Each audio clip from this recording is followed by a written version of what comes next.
हाँ जी, अपना पहला प्रश्न दिता गया हेठ लिखियां विचों किहड़ी इंटरनेट की एक महत्वपूर्ण सेवा है। पहला तो थोड़ा ये पता होना चाहिए है कि इंटरनेट के पितामा कौन मन्ने जाते हैं या इंटरनेट की खोज किसने की थी।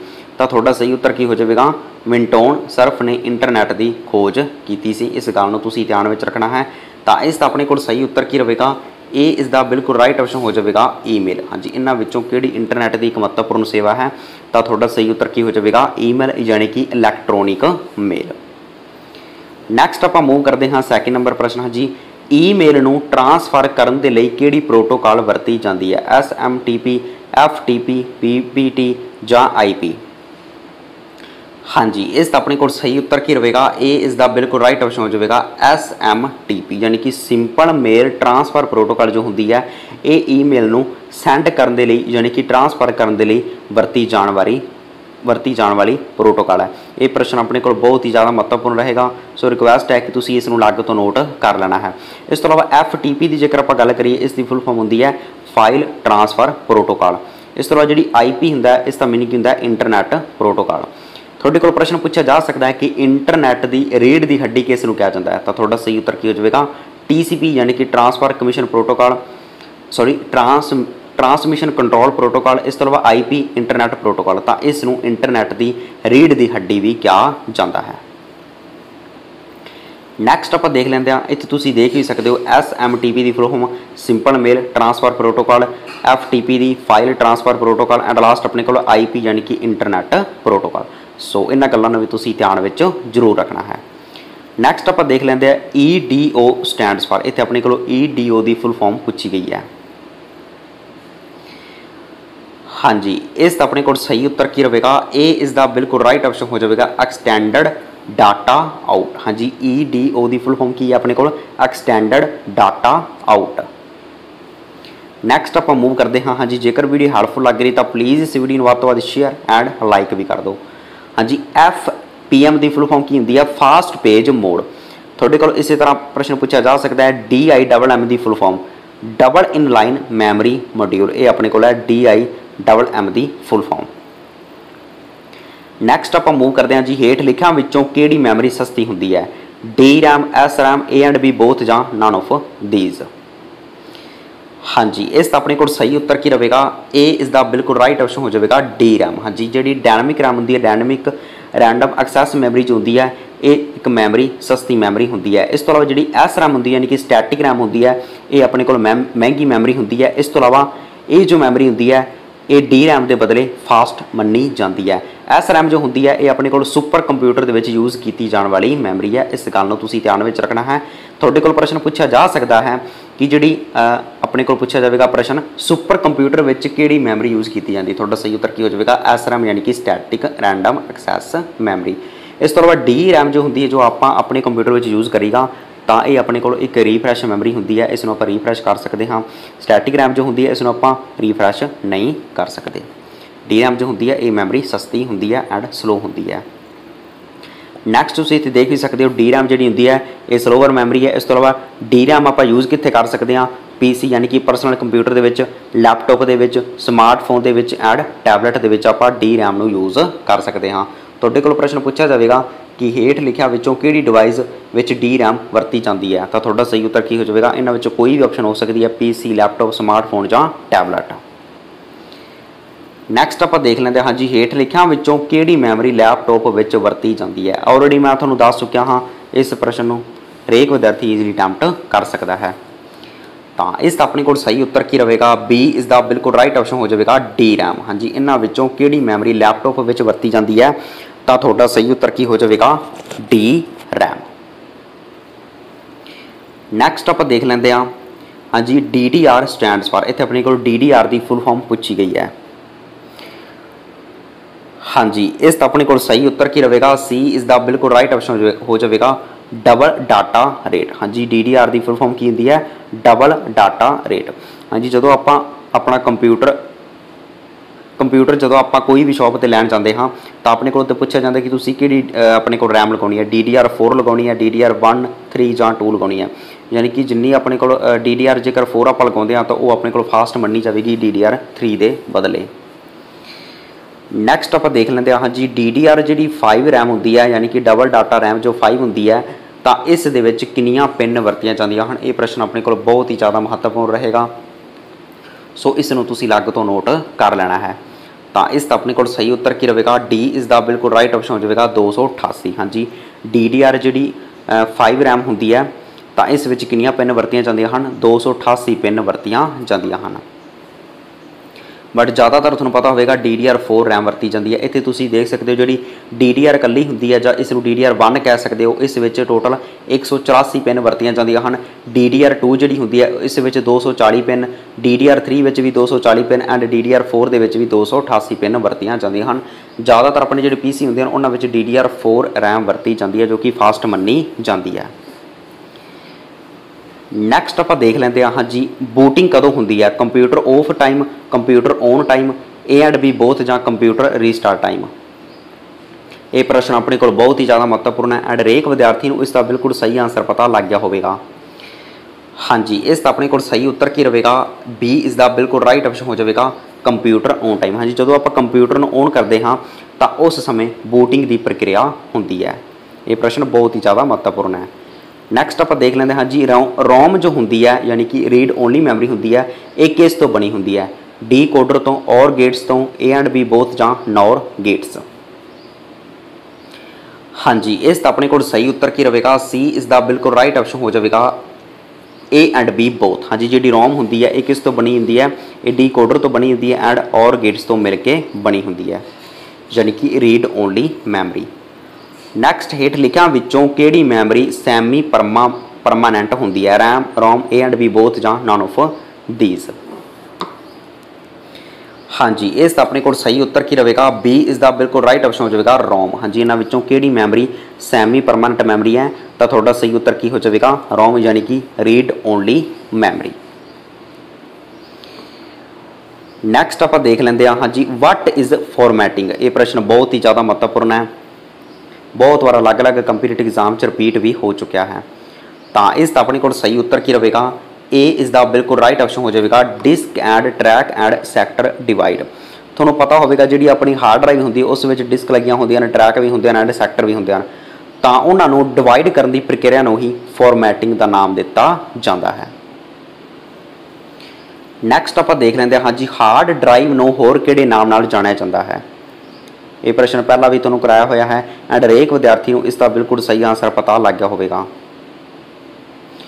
ਹਾਂਜੀ ਇਸ ਦਾ ਆਪਣੇ ਕੋਲ ਸਹੀ ਉੱਤਰ ਕੀ ਰਹੇਗਾ, D ਇਸ ਦਾ ਬਿਲਕੁਲ ਰਾਈਟ ਆਪਸ਼ਨ ਹੋ ਜਾਵੇਗਾ ਆਲ ਆਫ ਦੀ ਅਬਵ। ਹਾਂਜੀ ਹਾਰਡ ਡਿਸਕ ਨੂੰ ਹੋਰ ਕਿਹੜੇ ਨਾਮ ਨਾਲ ਜਾਣਿਆ ਜਾਂਦਾ ਹੈ, HDD ਦੇ ਨਾਮ ਨਾਲ ਵੀ ਜਾਣਿਆ ਜਾਂਦਾ ਹੈ, ਫਿਕਸਡ ਡਰਾਈਵ ਦੇ ਨਾਮ ਨਾਲ ਵੀ ਜਾਣਿਆ ਜਾਂਦਾ ਹੈ ਐਂਡ ਹਾਰਡ ਡਿਸਕ ਦੇ ਨਾਮ ਨਾਲ ਵੀ ਜਾਣਿਆ ਜਾਂਦਾ ਹੈ। ਇਹ ਆਪਣੇ ਕੋਲ ਪ੍ਰਸ਼ਨ ਬਹੁਤ ਹੀ ਜ਼ਿਆਦਾ ਮਹੱਤਵਪੂਰਨ ਰਹੇਗਾ ਐਂਡ ਜੋ ਹਾਰਡ ਡਿਸਕ ਹੁੰਦੀ ਹੈ ਇਹ ਇੱਕ ਆਪਣੇ ਕੋਲ ਸਟੋਰੇਜ ਡਿਵਾਈਸ ਹੈ ਐਂਡ ਇਸ ਵਿੱਚ ਜਦੋਂ ਆਪਾਂ ਕੰਪਿਊਟਰ ਨੂੰ ਆਫ ਕਰਦੇ ਹਾਂ ਤਾਂ ਡਾਟਾ ਲੌਸ ਨਹੀਂ ਹੁੰਦਾ। ਇਸ ਤੋਂ ਇਲਾਵਾ ਜਿਹੜੀ ਰੈਮ ਹੁੰਦੀ ਹੈ ਉਹ ਆਪਣੇ ਕੋਲ ਜਦੋਂ ਆਪਾਂ ਕੰਪਿਊਟਰ ਨੂੰ ਔਨ ਕਰਦੇ ਹਾਂ ਤਾਂ ਉਸ ਸਮੇਂ ਤੱਕ ਵਰਕ ਕਰਦੀ ਰਹਿੰਦੀ, ਜਦੋਂ ਆਪਾਂ ਕੰਪਿਊਟਰ ਨੂੰ ਆਫ ਕਰ ਦਿੰਦੇ ਹਾਂ ਜਾਂ ਆਪਣੇ ਫੋਨ ਨੂੰ ਆਫ ਕਰ ਦਿੰਦੇ ਹਾਂ ਤਾਂ ਉਸ ਤੋਂ ਬਾਅਦ ਉਹ ਵਰਕ ਕਰਨਾ ਛੱਡ ਦਿੰਦੀ ਹੈ, ਯਾਨੀ ਕਿ ਉਸ ਦੇ ਵਿੱਚੋਂ ਡਾਟਾ ਜੋ ਹੁੰਦਾ ਹੈ ਉਹ ਲੌਸ ਹੋ ਜਾਂਦਾ ਜਾਂ ਖਤਮ ਹੋ ਜਾਂਦਾ ਹੈ। ਨੈਕਸਟ ਕਿਹੜੀ ਕੰਪਨੀ ਨੇ ਹਾਰਡ ਡਿਸਕ ਨੂੰ ਸ਼ੁਰੂ ਕੀਤਾ ਸੀ ਜਾਂ ਬਣਾਇਆ ਸੀ, IBM, CDEC, HP ਜਾਂ ਇੰਟਲ। ਹਾਂਜੀ ਇਸ ਦਾ ਆਪਣੇ ਕੋਲ ਸਹੀ ਉੱਤਰ ਕੀ ਰਹੇਗਾ, A ਇਸ ਦਾ ਬਿਲਕੁਲ ਰਾਈਟ ਆਪਸ਼ਨ ਹੋ ਜਾਵੇਗਾ IBM। ਹਾਂਜੀ ਕਿਹੜੀ ਕੰਪਨੀ ਨੇ ਹਾਰਡ ਡਿਸਕ ਨੂੰ ਬਣਾਇਆ ਸੀਗਾ, IBM ਯਾਨੀ ਕਿ ਇੰਟਰਨੈਸ਼ਨਲ ਬਿਜ਼ਨਸ ਮਸ਼ੀਨ। ਤਾਂ ਇਸ ਕੰਪਨੀ ਨੇ ਹਾਰਡ ਡਿਸਕ ਨੂੰ ਬਣਾਇਆ ਸੀਗਾ। ਇਸ ਤੋਂ ਇਲਾਵਾ ਤੁਹਾਨੂੰ ਪਤਾ ਹੋਵੇਗਾ ਜਿਹੜੀ ਇੰਟਲ ਕੰਪਨੀ ਹੈ ਇਹ ਪ੍ਰੋਸੈਸਰ ਕ੍ਰੀਏਟ ਕਰਦੀ ਹੈ। ਤਾਂ ਤੁਹਾਡੇ ਕੋਲ ਪ੍ਰਸ਼ਨ ਪੁੱਛਿਆ ਜਾ ਸਕਦਾ ਹੈ ਕਿ ਵਰਤਮਾਨ ਸਮੇਂ ਦੇ ਵਿੱਚ ਜ਼ਿਆਦਾ ਜੋ ਪ੍ਰੋਸੈਸਰ ਹੈ ਕਿਹਨਾਂ ਦੁਆਰਾ ਬਣਾਏ ਜਾਂਦੇ ਹਨ, ਕਿਹੜੀ ਕੰਪਨੀ ਦੁਆਰਾ ਬਣਾਏ ਜਾਂਦੇ ਹਨ, ਤਾਂ ਤੁਹਾਡਾ ਸਹੀ ਉੱਤਰ ਕੀ ਹੋ ਜਾਵੇਗਾ, ਇੰਟਲ ਕੰਪਨੀ ਦੁਆਰਾ ਬਣਾਏ ਜਾਂਦੇ ਹਨ। ਜ਼ਿਆਦਾਤਰ ਜਿਹੜੇ ਕੰਪਿਊਟਰ ਹੁੰਦੇ ਹਨ ਉਹਨਾਂ ਵਿੱਚ ਇੰਟਲ ਦਾ ਪ੍ਰੋਸੈਸਰ ਹੀ ਯੂਜ਼ ਕੀਤਾ ਜਾਂਦਾ ਹੈ। ਨੈਕਸਟ ਆਪਾਂ ਦੇਖ ਲੈਂਦੇ ਹਾਂ ਜੀ ਹਾਰਡ ਡਿਸਕ ਦੇ ਸੈਕਟਰ ਦਾ ਆਕਾਰ ਕਿੰਨੇ ਬਾਈਟ ਤੋਂ ਘੱਟ ਨਹੀਂ ਹੋਣਾ ਚਾਹੀਦਾ। ਇਹ ਇੱਥੇ ਆਪਣੇ ਕੋਲ ਪ੍ਰਸ਼ਨ ਪੁੱਛਿਆ ਗਿਆ ਹੈ ਐਂਡ ਬਹੁਤ ਹੀ ਮਹੱਤਵਪੂਰਨ ਪ੍ਰਸ਼ਨ ਹੈ। ਤਾਂ ਇਸ ਦਾ ਆਪਣੇ ਕੋਲ ਸਹੀ ਉੱਤਰ ਕੀ ਰਹੇਗਾ, A ਇਸ ਦਾ ਬਿਲਕੁਲ ਰਾਈਟ ਆਪਸ਼ਨ ਹੋ ਜਾਵੇਗਾ 512 ਬਾਈਟ। ਹਾਂਜੀ ਹਾਰਡ ਡਿਸਕ ਦੇ ਜਿਹੜੇ ਸੈਕਟਰ ਹੁੰਦੇ ਹਨ ਤਾਂ ਉਹਨਾਂ ਦਾ ਆਕਾਰ ਕਿੰਨੇ ਬਾਈਟ ਤੋਂ ਘੱਟ ਨਹੀਂ ਹੋਣਾ ਚਾਹੀਦਾ, 512 ਬਾਈਟ ਤੋਂ ਘੱਟ ਨਹੀਂ ਹੋਣਾ ਚਾਹੀਦਾ। ਪ੍ਰਸ਼ਨ ਕਾਫੀ ਜ਼ਿਆਦਾ ਮਹੱਤਵਪੂਰਨ ਰਹੇਗਾ। Next RPM stands for. ਹਾਂਜੀ ਇਸ ਦਾ ਆਪਣੇ ਕੋਲ ਸਹੀ ਉੱਤਰ ਕੀ ਰਹੇਗਾ, B ਇਸ ਦਾ ਬਿਲਕੁਲ ਰਾਈਟ ਆਪਸ਼ਨ ਹੋ ਜਾਵੇਗਾ ਰੈਵੋਲੂਸ਼ਨ ਪਰ ਮਿੰਟ। ਹਾਂਜੀ RPM ਦੀ ਫੁੱਲ ਫਾਰਮ ਕੀ ਹੁੰਦੀ ਹੈ, ਰੈਵੋਲੂਸ਼ਨ ਪਰ ਮਿੰਟ। ਹਾਂਜੀ ਜਿਹੜੀ ਹਾਰਡ ਡਿਸਕ ਦੀ ਸਪੀਡ ਹੁੰਦੀ ਹੈ, ਤੁਹਾਡੇ ਕੋਲ ਪ੍ਰਸ਼ਨ ਪੁੱਛਿਆ ਜਾ ਸਕਦਾ ਹੈ कि हेठ लिखिया विचों किस द्वारा हार्ड डिस्क की स्पीड मापी जाती है, तो थोड़ा सही उत्तर की हो जाएगा RPM द्वारा हार्ड डिस्क की स्पीड मापी जाती है। नैक्सट आप देख लेंगे हाँ जी, हेठ लिखिया विचों किहड़ा भाग हार्ड डिस्क का नहीं है, प्लैटर, स्पिंडर, रीड राइट हैड जां स्पीडर। हाँ जी, इस अपने को सही उत्तर की रहेगा डी इस द बिल्कुल राइट ऑप्शन हो जाएगा स्पीडर। हाँ जी, स्पीडर नाम का कोई भी हार्ड डिस्क का भाग नहीं होंदा। इस तो अलावा प्लैटर भी होंदा है, स्पिंडर भी होंदा है, इस तो अलावा रीड राइट हैड भी होंदा है। ये तीनों भी अपने को हार्ड डिस्क के भाग होंदे हैं। नैक्सट आप देखते हैं हाँ जी, SSD स्टैंड्स फॉर, तुहानूं पता होगा कि अपनी हार्ड डिस्क दे विच हार्ड डिस्क की जगह आप SSD यूज़ कर सकते हाँ। तो इसकी फुल फॉर्म की होंदी है, ए इसका बिल्कुल राइट ऑप्शन हो जाएगा सॉलिड स्टेट ड्राइव। हाँ जी, SSD की फुल फॉर्म की होंदी है सॉलिड स्टेट ड्राइव। तुहानूं पता होगा कि अजकल हार्ड ड्राइव की जगह पर अपने को SSD कार्ड यूज़ किया जाता है। नैक्सट आप देख लेंगे हाँ जी, ब्लू रे जी डिस्क होंदी है ये किहड़ी कंपनी ने बनाई सी, HP, IBM, सोनी जां इंटेल। हाँ जी, इस अपने को सही उत्तर की होगा सी इस द बिल्कुल राइट ऑप्शन हो जाएगा सोनी। हाँ जी, ब्लू रे जी डिस्क होंदी है ये किहड़ी कंपनी ने बनाई सी, तो थोड़ा सही उत्तर की हो जाएगा ये सोनी कंपनी ने बनाई सी। नैक्सट तुसीं इत्थे देख भी सकते हो जी, ब्लू रे डिस्क होंदी है इसकी कैपेसिटी कितनी होंदी है 25 GB और 50 GB, इस तो अलावा 100 GB भी हो सकती है। हुण जेकर आप DVD की गल करिए डिजिटल वीडियो डिस्क, तो इसकी अपने को कैपेसिटी कितनी होंदी है 4.7 GB। ये प्रश्न बहुत ही ज़्यादा महत्वपूर्ण है, सो रिक्वेस्ट है कि तुसीं इस नूं ध्यान में जरूर रखना होगा, क्योंकि ये प्रश्न अलग अलग कंपीटेटिव एग्जाम बहुत बार रिपीट भी हो चुका है। थोड़े को प्रश्न पूछा जाएगा कि DVD की कैपेसिटी कितनी होंदी है, मैमरी कितनी होंदी है 4.7 GB। इस तरह जी CD होंदी है कंपैक्ट डिस्क होंदी है, तो इसकी मैमरी होंदी है 700 MB, जो कि घट होंदी है DVD के बदले। नैक्सट आप देख लेंगे हाँ जी, डाटा राइट होने की प्रक्रिया नूं की नाम दिता जाता है। हाँ जी, तुसीं जेकर पैन ड्राइव में डाटा राइट कर रहे हो, चाहे तुसीं CD दे विच डाटा राइट कर रहे हो, DVD दे विच डाटा राइट कर रहे हो, तो उस प्रक्रिया नूं की नाम दिता जाता है, राइट करना उस विच पढ़ना। तो इस अपने को सही उत्तर की रहेगा ए इस दा बिल्कुल राइट ऑप्शन हो जाएगा बर्निंग। हाँ जी, बर्निंग उस नूं नाम दिता जाता है जो आप डाटे नूं राइट करते हैं, चाहे आप हार्ड डिस्क दे विच डाटे नूं राइट कर रहे हैं, चाहे आप पैन ड्राइव दे विच, CD दे विच, जां DVD दे विच डाटा आप राइट कर रहे हैं, यानी कि उस दे विच उसनूं पढ़ रहे हैं, तो उसनूं की नाम दिता जाता है, उसनूं बर्निंग का नाम दिता जाता है। ये प्रश्न बहुत ही ज़्यादा महत्वपूर्ण रहेगा। नैक्सट आप देख लेंगे हाँ जी, घरां वाले कंप्यूटरों के विच किहड़ा ऑपरेटिंग सिस्टम वरत्या जाता है, single user, multi user, A&B both जां 3 यूज़र। हाँ जी, इस अपने को सही उत्तर की रहेगा ए इस दा बिल्कुल राइट ऑप्शन होगा सिंगल यूज़र। हाँ जी, घरां वाले जिहड़े कंप्यूटर होंदे हन तां उन्हां विच किहड़ा ऑपरेटिंग सिस्टम वरत्या जाता है, तो थोड़ा सही उत्तर की हो जाएगा सिंगल यूज़र ऑपरेटिंग सिस्टम वरत्या जाता है। थोड़े को प्रश्न पूछा जा सकता है कि लैपटॉप के विच किहड़ा ऑपरेटिंग सिस्टम वरत्या जाता है, तो थोड़ा सही उत्तर की हो जाएगा single user operating system. PC दे विच भी यानी कि पर्सनल कंप्यूटर दे विच भी सिंगल यूज़र ऑपरेटिंग सिस्टम वरत्या जाता है। इस तो अलावा जिहड़े सर्वर कंप्यूटर होंदे हन वड्डे पद्धर दे, तो उन्हां विच किहड़ा अपने कोल ऑपरेटिंग सिस्टम वरत्या जाता है, तो फिर थोड़ा सही उत्तर की हो जाएगा मल्टी यूज़र ऑपरेटिंग सिस्टम वरत्या जाता है। सो इस गल नूं तुसीं ध्यान विच रखना है। नैक्सट आप देख लेंगे हाँ जी, कंप्यूटर का वेटिंग रूम किस नूं कहा जाता है, रैम, रोम, कैश जां रजिस्टर। हाँ जी, इस अपने को सही उत्तर की रहेगा ए इस दा बिल्कुल राइट ऑप्शन हो जाएगा रैम। हाँ जी, कंप्यूटर का वेटिंग रूम किस नूं कहा जाता है, रैम नूं कहा जाता है, यानी कि रैंडम एक्सैस मैमरी नूं कंप्यूटर का वेटिंग रूम भी कहा जाता है। इस तो अलावा थोड़े को प्रश्न पूछा जाएगा कि सब तो फास्ट मैमरी किहड़ी मनी जाती है कंप्यूटर की, तो थोड़ा सही उत्तर की हो जाएगा रजिस्टर। रजिस्टर जो मैमरी होंदी है ये सब तो फास्ट मैमरी मनी जाती है कंप्यूटर की। इस तो अलावा जी कैश मैमरी है वो अपने को सैकेंड नंबर पर आएगी, जेकर ऑप्शन च रजिस्टर नहीं होगा तो फिर थोड़ा सही उत्तर की होगा कैश मैमरी सब तो फास्ट मैमरी मनी जाती है, जेकर ऑप्शन च रजिस्टर नहीं होंदा। नैक्सट आप देख लेंगे हाँ जी, हेठ लिखिया विचों किहड़ा एक विंडोज़ का वर्जन नहीं है। सो उम्मीद है कि हरेक विद्यार्थी को इसका बिल्कुल सही आंसर पता लग गया होगा। बहुत ही सिंपल प्रश्न है, तो इसका अपने को सही उत्तर की रहेगा डी इस दा बिल्कुल राइट ऑप्शन हो जाएगा विंडोज़ 6। हाँ जी, इन्हां विचों किहड़ा एक विंडोज़ का वर्जन नहीं है, तो तुहाडा सही उत्तर की हो जाएगा विंडोज़ 6 नाम की कोई भी विंडोज़ नहीं आई सी। इस तो इलावा विंडोज़ 7 भी सीगी, विंडो 8 भी सीगी, विंडो विस्टा भी, विंडो एंटी भी, यानी कि न्यू टैक्नोलॉजी। एंटी का मीनिंग की है न्यू टैक्नोलॉजी। तुहाडे कोल प्रश्न इदां भी पूछा जा सकता है विंडोज़ दे विच एंटी का मीनिंग की है, तो तुहाडा सही उत्तर की हो जाएगा न्यू टैक्नोलॉजी। नैक्सट तुसीं इत्थे देख सकते हो होर विंडोज़ XP यानी कि experience, Windows RT run time, RT का मीनिंग होगा रन टाइम, विंडोज़ SE यानी कि सर्च इंजन, विंडोज़ 95, इस तो इलावा विंडोज़ 8.1। नैक्सट तुसीं होर भी देख सकते हो विंडोज़ 7। तुहानूं पता होगा कि सब तो वध वरती जाने वाली विंडो किहड़ी है, विंडोज़ 7, जो कि ज़्यादातर PC दे विच यूज़ की जाती है। इस तो इलावा तुहानूं पता होगा कि जो लैपटॉप होंदा है उस दे विच जिहड़ी आपां विंडो ज़्यादा यूज़ करीदा वो है विंडोज़ 10 वर्तमान समय दे विच। विंडोज़ 10 एंड विंडोज़ 8.1 ये अपने कोल किस दे विच वरती जाने वाली विंडोज़ है लैपटॉप दे विच। इस तो इलावा जिहड़ी विंडोज़ 2000 है तो ये बहुत पुरानी विंडो हो चुकी है। इस तो इलावा विंडोज़ NT 3.1 भी सी, तो ये अपने कोल कुछ वर्जन हैं विंडोज़ के, सो इन्हों तुसीं ध्यान विच जरूर रखना है। नैक्सट आपां देख लैंदे आ हाँ जी, यूनिक्स जो ऑपरेटिंग सिस्टम है इस संबंधी किहड़ा कथन इन्हां विचों सही है, ये इत्थे अपने कोल प्रश्न पूछा गया है। तो इसका अपने को सही उत्तर की रहेगा डी इज़ द बिल्कुल राइट ऑप्शन हो जाएगा ऑल ऑफ दी अबव। हाँ जी, यूनिक्स ऑपरेटिंग सिस्टम जोड़ा है इस संबंधी ये सारे ही कथन सही हैं। Unique operating system multitasking operating system है।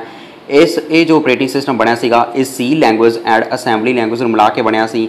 इस तो इलावा जोड़ा अपने को यूनिक्स ऑपरेटिंग सिस्टम है ये मल्टी यूज़र ऑपरेटिंग सिस्टम है। ये तीनों ही अपने को कथन सही हो जाते हैं। सो उम्मीद है कि इस प्रश्न को तुसीं चंगी तरह समझ गए होगे। इस तो इलावा जेकर आप गल करिए हाई लैवल लैंगुएज की अपने को मदर किस नूं कहा जाता है, तो तुहाडा सही उत्तर की होएगा C लैंगुएज नूं हाई लैवल लैंगुएज की मदर भी कहा जाता है, जां प्रोग्रामिंग भाषा की मदर किस नूं कहा जाता है, C level language, sorry C भाषा। नैक्सट आप देख लेंगे हाँ जी, DOS स्टैंड्स फॉर, DOS की फुल फॉर्म की होंगी है। बहुत ही सिंपल प्रश्न है, हरेक विद्यार्थी को इसका बिल्कुल सही आंसर पता होना चाहिए। हाँ जी, इसका अपने को सही उत्तर की रहेगा ए इज़ द बिल्कुल राइट ऑप्शन हो जाएगा डिस्क ऑपरेटिंग सिस्टम। हाँ जी, DOS की फुल फॉर्म की होंगी है डिस्क ऑपरेटिंग सिस्टम, जो कि पहला वरत्या जाता सीगा, जो कि कमांड बेस्ड ऑपरेटिंग सिस्टम सीगा। तुहाडे कोल प्रश्न पूछा जा सकता है कि हेठ लिखियां विचों किहड़ा operating system command based operating system है, तो तुहाडा सही उत्तर की हो जाएगा DOS यानी कि डिस्क ऑपरेटिंग सिस्टम। तो हुण आपां अज दी इस वीडियो का लास्ट प्रश्न देख लैंदे हाँ जी, TCP एंड IP की खोज किसने की सी।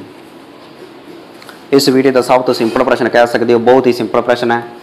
तो इसका अपने को सही उत्तर की रहेगा C इज़ द बिल्कुल राइट ऑप्शन हो जाएगा A एंड B बोथ। हाँ जी, TCP यानी कि transmission control protocol and internet protocol की खोज किसने की सी, बॉबकॉन और विंटोन ग्रे सर्फ, इन्हों दोनों ने मिल के TCP एंड IP की खोज की सी। इन्हों ही इंटरनेट के पितामा भी मन्निया जाता है।